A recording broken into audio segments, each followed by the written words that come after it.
गिरधर गोपाल दूसरो न कोई, दूसरो न कोई। भाई छोड़या बंधु छोड़या, छोड़या जग सु। साधुअन संग बैठ बैठ, साधुअन संग बैठ बैठ, लोक लाज खोई रे। मेरे तो गिरधर गोपाल दूसरो न कोई, दूसरो न कोई। तो सबसे पहले भक्ति में विश्वास जगाओ ठाकुर जी के प्रति, और वह विश्वास सामान्य नहीं, इतना अटूट होना चाहिए ठाकुर जी के प्रति कि मेरे संग जो हो रहा है, गिरते गिरते चलते चलते गिर गए, नाक में लग गई तो भी ठाकुर जी विश्वास रखो कुछ अच्छा ही होना है, इसलिए नाक टूटी है मेरी। इतना भरोसा रखो ठाकुर जी पे। करोड़ों का कोई मुनाफा होने वाला था, वर्षों से प्रतीक्षा कर रहे थे, तब जाकर के कुछ करोड़ों की संपत्ति आने वाली थी, पर किसी कारण से छूट गई। समझ जाना ठाकुर जी शायद हमारे घर को लंका नहीं बनाना चाह रहे थे, इसीलिए नहीं आई। जिससे बहुत प्रेम करते हैं उसके लिए माता जी से लड़ लिए, पिताजी से लड़ लिए, भाइयों से लड़ लिए, जन्म कुंडलियां दिखवा ली, फिर भी विवाह नहीं हो पाया। समझ जाना ठाकुर जी पहले ही चाह रहे थे या तो बढ़िया आवेगी भैया जीवन में, या तो बढ़िया आवेगो, या कि काजे इतनो मत रोवे। हर चीज में ठाकुर जी की कृपा मानो, यह विश्वास अटूट चित्त में लाओ। तो भक्ति की प्रथम धारा विश्वास।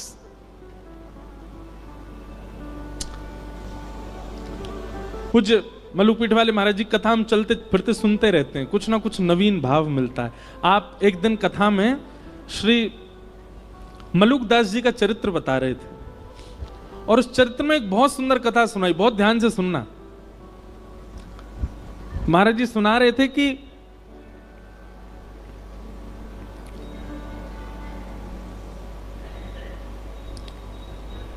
कोई प्रवचन कर रहा था, तो प्रवचन में अनेक लोग बैठे थे। उसी में श्री मलुकदास जी अपनी युवावस्था में जब घर आदि का त्याग नहीं किया था, तो वहीं प्रवचन बैठ करके सुन रहे थे। तो प्रवचन सुनते सुनते लोग बाग आपस में चर्चा करने लगे। बोले ये बाबा को बस चले तो ये हमारे काम धंधा छुड़वा के बस यही कहेगो राम राम जपो, ठाकुर जी का नाम जपो, तिलक लगा करके केवल भक्ति भाव में रहो। अरे कर्म नहीं करेंगे तो दाल रोटी राम जी खिला जाएंगे क्या? कर्म नहीं करेंगे हमारे घर परिवार को राम जी चला जाएंगे क्या? ये भी कथा वक्ताओं पे कोई काम नहीं है, बस एक ही बात कहते हैं, जहां ले चलोगे वहीं मैं चलूंगा। हैं ठाकुर जी जहां ले चलेंगे, ऐसे थोड़ी होता, कुछ अपने बुद्धि विवेक से भी तो करना पड़ेगा। ऐसे लोग चर्चा कर रहे थे और मलुकदास जी बैठ करके सुन रहे थे।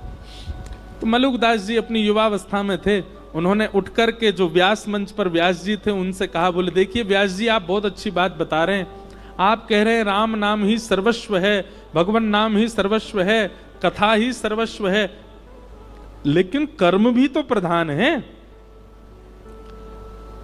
इन गांव वाले लोगों की बात भी गलत नहीं है, अगर हम कर्म नहीं करेंगे तो खाएंगे पिएंगे कैसे?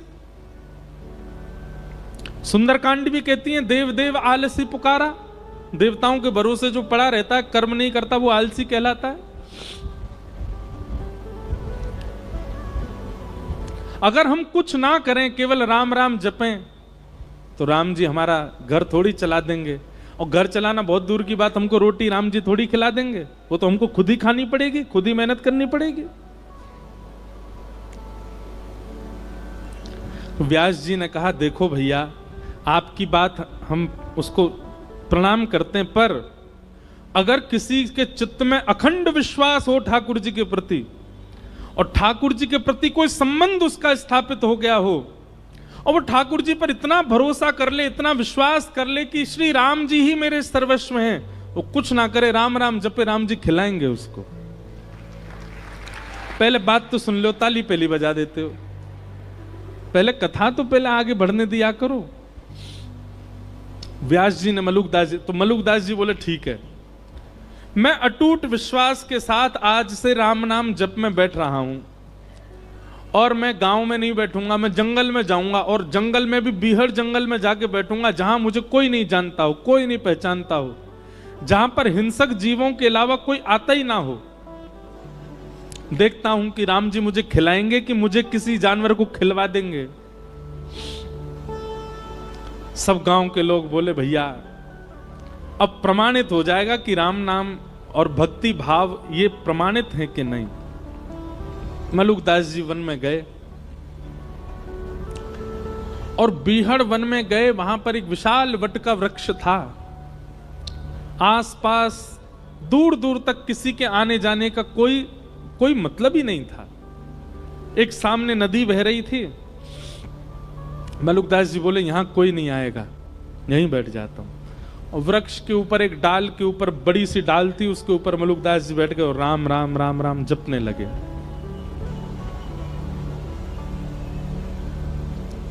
आप राम नाम का जप कर रहे थे, मन में अनंत विश्वास था राम जी के प्रति कि श्री राम जी सब भक्तों पर अनुग्रह करते हैं, मुझे भी श्री राम जी अनुग्रहित करेंगे। इस विश्वास के साथ राम नाम जपने लगे।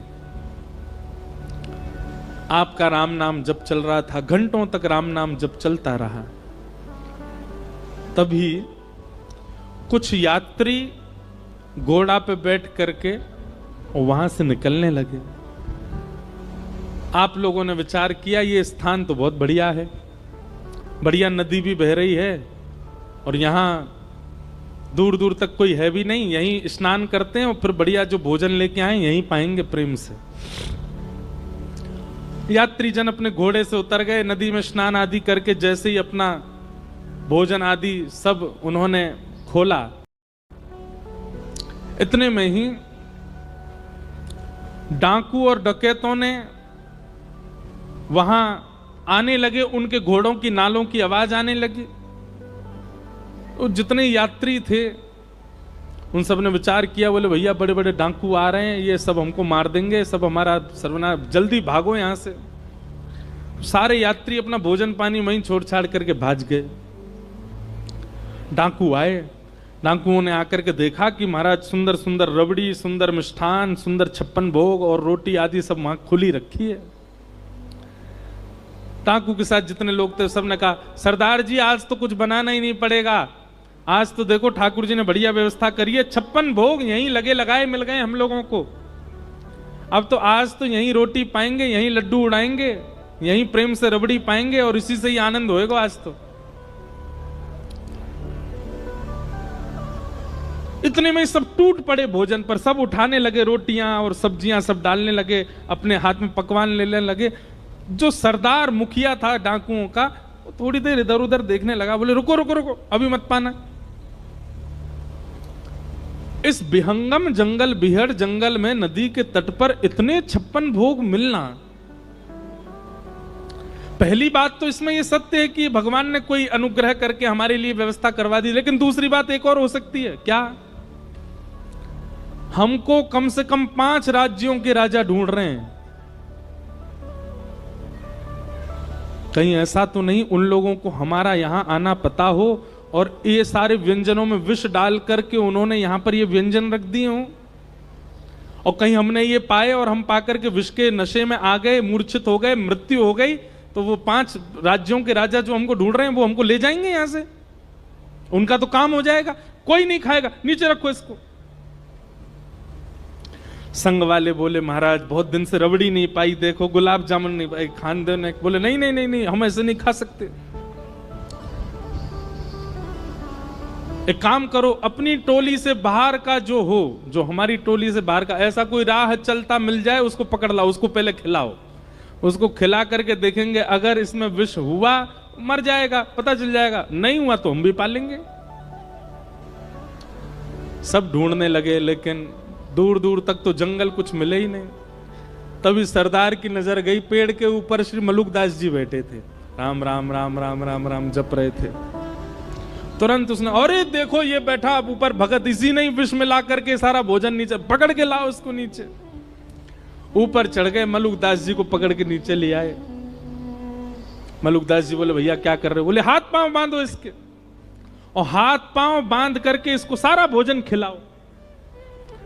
मलुकदास जी मनी मन विचार कर रहे थे, मैंने तो कहा था राम जी खिलाने आएंगे, पर ये तो डांकू खिलाने आया। मलुकदास जी ने मुंह बंद कर लिया, मैं नहीं खाऊंगा, मैं नहीं। तभी सरदार उतरा अपने घोड़े पे से, और मलुकदास जी का मुंह इतनी जोर से पकड़ा, बोले खाएगा कैसे नहीं, ठूस ठूस के खिलाओ इसको। और सबरे लड्डू ले, गुलाब जामुन ले, रबड़ी ले, पकवान ले ले करके मलुकदास जी को खिलाए। मलुकदास जी के नेत्र सजल हो गए, बोले जय हो राघव जी, जय हो मेरे राम जी। मैंने आपसे क्या प्रार्थना की? मैंने कहा था कि नाथ राम राम जपने से यदि राम जी भोजन करा जाएंगे तो मैं मान जाऊंगा कि भजन में बल है। आप भोजन दूर, आप तो पकवान पवा रहे हो मुझको, और पकवान भी इतने विहंगम जंगल में कैसी योजना बना करके, क्या कृपा करके आप सब व्यवस्था मेरे लिए कर रहे हो नाथ। उस दिन श्री मलुकदास जी का निष्ठा हो गई, विश्वास हो गया नाम में, और उसी दिन बस निकल पड़े, श्री राम नाम के आश्रय पर ही निकल गए। और हमारे भारत भूमि को एक अद्भुत संत प्राप्त हुए, मलुकदास जी महाराज। और उन्होंने एक पद लिखा, बहुत पद हैं मलुकदास जी के, एक पद लिखा, भाई नाही बंधु नाही कुटुंब कबीलो नाही, ऐसो कोई मित्र नाही, जासो कछु लीजे,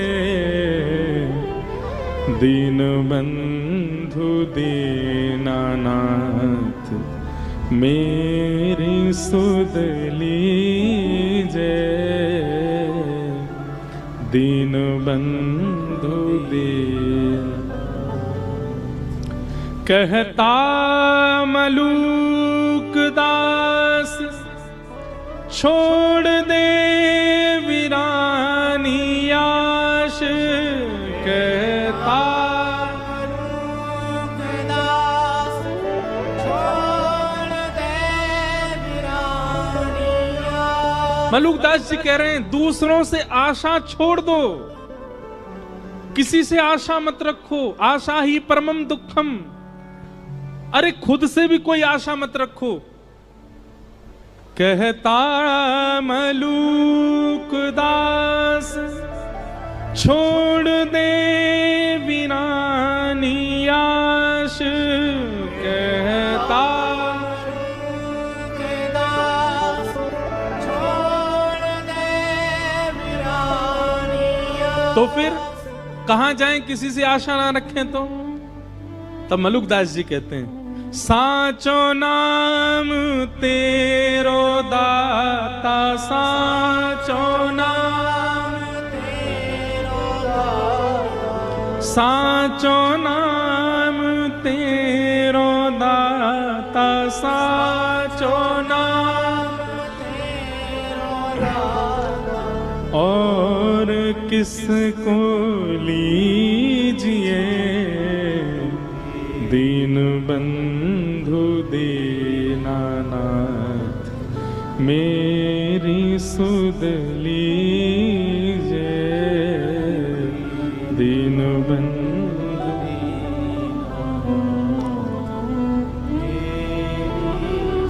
तो भैया